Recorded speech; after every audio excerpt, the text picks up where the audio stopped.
வணக்கம் நண்பர்களே, விவசாயிகளுக்கு ஒரு மகிழ்ச்சியான செய்திங்க. கூட்டுறவு வங்கியில் வாங்கின பயிர்க்கடனை தமிழக முதல்வர் அவர்கள் தள்ளுபடி செஞ்சு உத்தரவிட்டிருக்காருங்க. அதாவது போன வருஷம் மே மாதத்துலேருந்து பிப்ரவரி வரலும் வாங்கின பயிர்க்கடனை தள்ளுபடி செஞ்சுருக்காரு. எவ்வளோ தொகை அப்படின்னு பார்த்தீங்கன்னா 50,000 வரையிலும் வாங்கின குறு விவசாயிகளின் கடன் முழுவதுமாக தள்ளுபடி பண்ணுறாரு. அதே கடனை சிறு விவசாயிகளுக்கு 50% வரையிலும் தள்ளுபடி பண்ணுறாருங்க.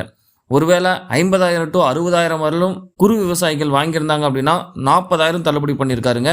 அதே கடனை சிறு விவசாயிகளுக்கு 20,000 வரலும் தள்ளுபடி பண்ணியிருக்காரு.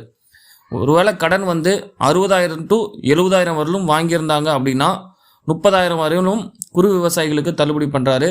அதே கடன் சிறு விவசாயிகளுக்கு ரூ. 15,000 வரலும் தள்ளுபடி பண்ணுறாரு.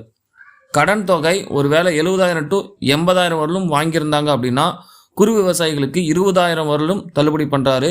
அதுவே சிறு விவசாயிகளுக்கு 10,000 வரலும் தள்ளுபடி பண்ணுறாருங்க. கடன் தொகை 80,000 to 90,000 வரலும் வாங்கியிருந்தாங்க அப்படின்னா குறு விவசாயிகளுக்கு 10,000 வரலும் தள்ளுபடி பண்ணுறாரு.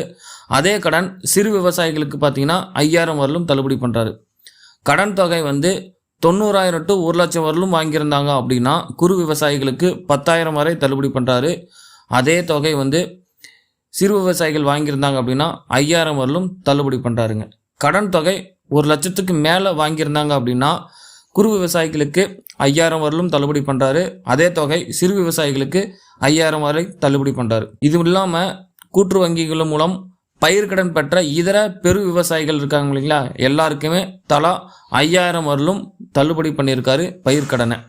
இது உண்மையிலே விவசாயிகளுக்கு ஒரு மகிழ்ச்சியான செய்தினே சொல்லலாம். இது எதிர்வரும் சாகுபடி பருவத்திற்கு அவங்க மீண்டும் கடன் பெறுவதற்கு கண்டிப்பாக இது ஒரு உதவியாக தான் இருக்கும் என்பது தெரிய வருகிறது.